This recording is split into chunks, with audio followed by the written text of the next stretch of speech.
দর্শক, বরিশালে প্রার্থীদের গণসংযোগের খবর জানাতে যুক্ত হচ্ছেন সহকর্মী কাউসার হোসেন।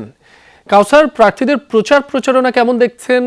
কি ধরনের প্রতিশ্রুতি দিচ্ছেন তারা? আসলে নির্বাচনের দিন যতই গড়িয়ে আসছে, যারা প্রতিদ্বন্দ্বী প্রার্থী রয়েছেন তারা বিভিন্ন প্রতিশ্রুতি দিয়ে যাচ্ছেন। আমি এই মুহূর্তে রয়েছি বরিশাল ৩ আসনের একটি উঠোন বৈঠকে। এখানে উঠোন বৈঠকটি বিএনপির যিনি প্রার্থী রয়েছেন, ধানের শীষের প্রার্থী অ্যাডভোকেট জয়নুল আবেদিনের, এবং তিনি সারাদিনই বিভিন্ন জায়গায় পথসভা করবেন এবং বিভিন্ন জায়গায় তিনি নেতাকর্মীদের উদ্দেশ্যে বক্তব্য রাখছেন। এবং এই তাদের যে প্রতিশ্রুতি, এবং সকালে কিন্তু আমি ৩ আসনের আরো যে ২জন প্রার্থী রয়েছেন, একজন ১১ দলের প্রার্থী ব্যারিস্টার ফুয়াদ এবং জাতীয় পার্টির প্রার্থী, তাদের গণসংযোগে আমরা গিয়েছি। এবং সবারই কিন্তু একটাই প্রতিশ্রুতি যে এই অঞ্চলে গেল ১৬ বছরে তেমন কোনো উন্নয়ন হয়নি, রাস্তাঘাটের উন্নয়ন হয়নি, এবং নদীবেষ্টিত এলাকা হওয়ার কারণে কিন্তু এখানে নদী ভাঙন প্রকট। এবং তারা বলছেন যে শুরুতেই যদি ক্ষমতায় যেতে পারেন বা নির্বাচিত হতে পারেন, তাহলে সবার শুরুতেই অগ্রাধিকার ভিত্তিতে তারা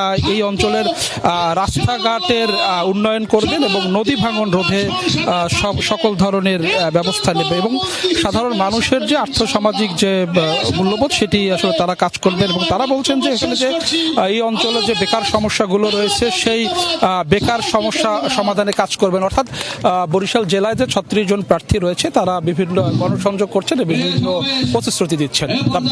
কাউসার, আপনাকে ধন্যবাদ।